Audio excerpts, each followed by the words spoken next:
Hey everyone, happy Saturday.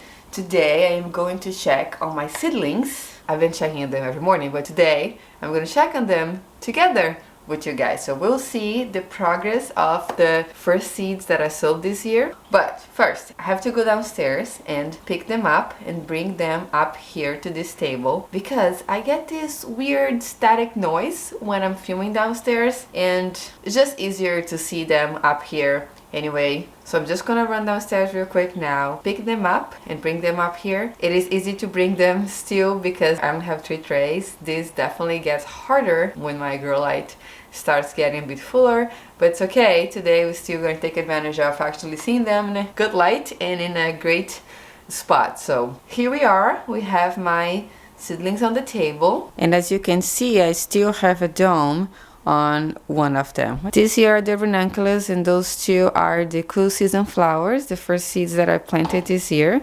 and we're going to check out both of them. I will tell you why I had the dome on this still in a minute, but first let's take a look at these stock seedlings. Look how much they have grown since we started them.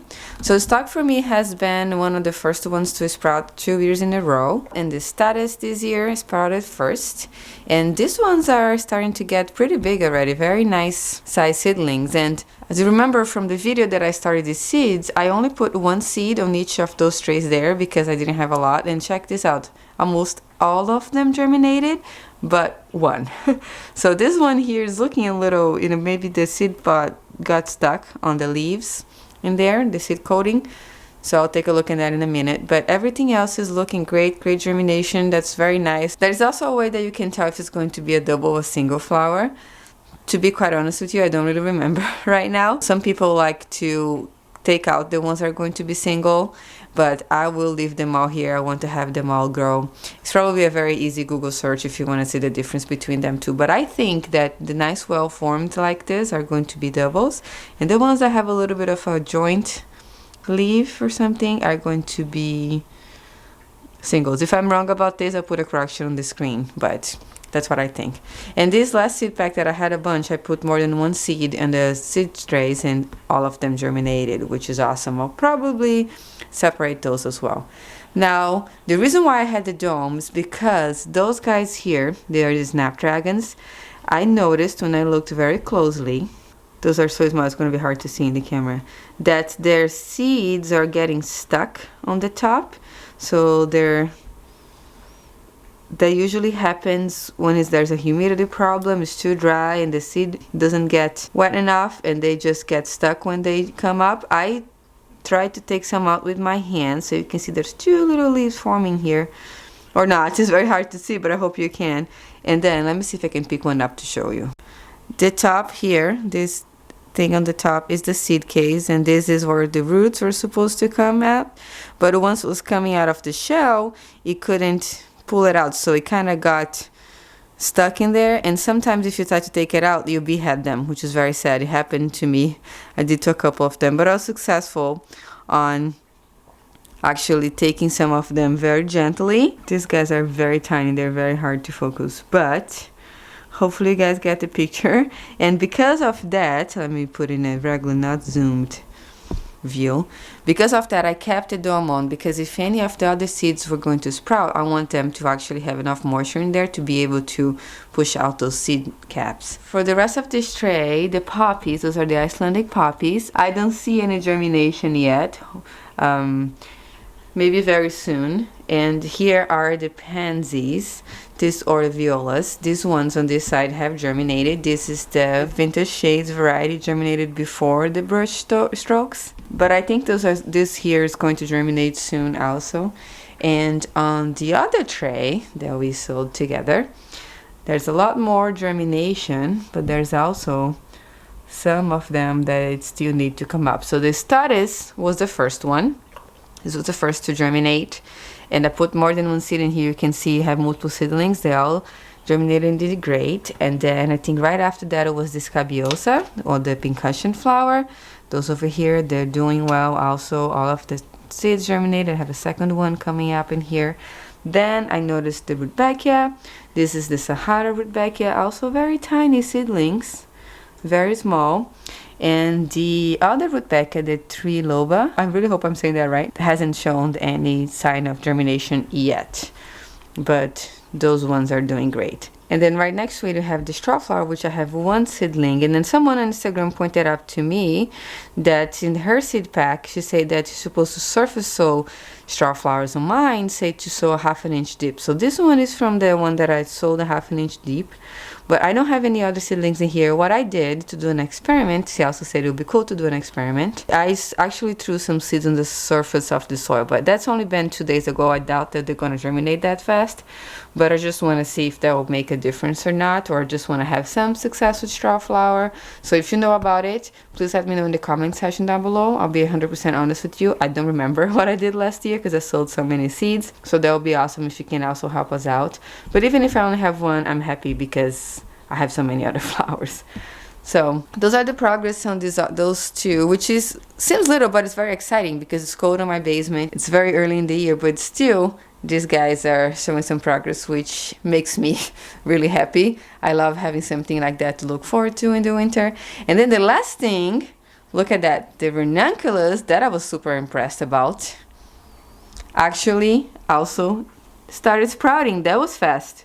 Okay, my Ranunculus last year took a little bit longer from what I remember, but these guys are already sending shoots.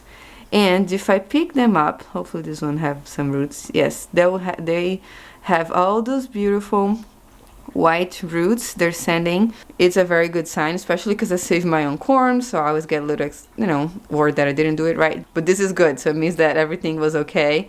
And we're probably gonna have some very beautiful ranunculus again this year, but I'll keep them covered. These shoots are going to start growing pretty soon because they have lots of energy in the corns. They can grow quite fast after they sprouted. Look, another one here, another one here. So very exciting. The ranunculus totally surprised me this year, and I am not mad about it. So when you start seeing the green shoots, you want to give them light so they can also grow nice and strong, otherwise it's just going to become very leggy. So I'm turning the second shelf of my grow rack on as well, and these guys will have some nice light too to start growing really strong. Now I have one more thing to show you guys, and it is this rudbeckia in here. This is a seed, these were seeds that I actually sowed in October last year. So this one was sold on October 7th, and this was my attempt to do some fall sowing. So rudbeckia in my zone can be either sown in the fall as a cool flower or in the spring, but this stayed outside this whole time and sent up these tiny little seedlings and just didn't die. This has been outside in the cold, through the snow,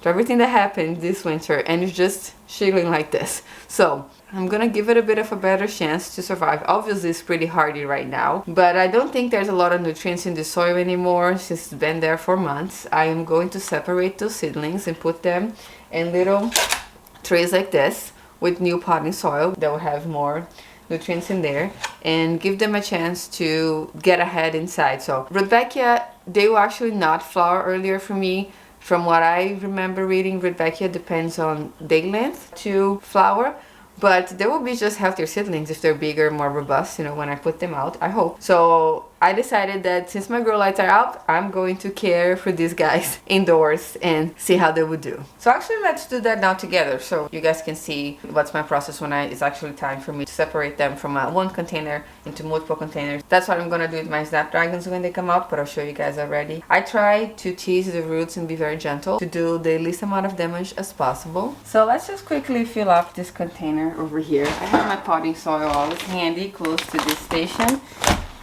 in case I need to do little projects like this. And I'm going to do this right on top of the ranunculus so I don't make a mess. If more soil falls at the ranunculus tray, it's totally fine. But I'm just going to add some potting soil. Now I don't need to sift it anymore, also because those are a little bit bigger. They already have roots, so they'll be fine. I will just throw this in here. I added a little bit extra peat moss to this potting soil. I'm not sure if you can tell the difference, just because I wanted to stretch it out a bit. I plan to sow some new seeds in a couple days also, so I wanted to make sure I had enough potting soil for that. So I'm going to kind of push my fingers under and try to, my nail is easy, sort of pull the soil up. If I feel or hear any tearing, I usually try to stop, but thinking I'm okay for now. I heard a little tearing. Wow, there's lots of roots in here. That'll be interesting to see. Let me actually flip this over. They have definitely developed some nice roots. Oh, look at that. They're probably also super hardy from being outside. Putting some root growth, getting strong, and I'm going to put it in here. Hopefully I'm doing the right thing. I just think it's gonna get really, really cold. I know they could probably handle it, but they're not in individual pots, or they're not in their soil, you know, planted directly on the soil like they're supposed to. So I'm gonna, I'm gonna take the whole thing out because it looks like there's a lot of roots. All right, I hope you guys are seeing what I'm doing. There we go. And if some soil falls in here, the ranunculus again, no problem, but let's see. Oh, look at that. There's a lot of beautiful root growth in here. This variety is Indian Summer, I'm sure. I can't remember if I mentioned or not, but now we're gonna make a hole in there and just add this guy there. I hope I have 6. Those are the 2 biggest ones. Then gently again, I'm not even pushing. I'm literally just trying my best to open this and let the soil kind of, you know, fall on itself. This has very nice, oh, there's 2 seedlings in here. Very nice. And it has nice root growth. Beautiful. Let's put this other one here.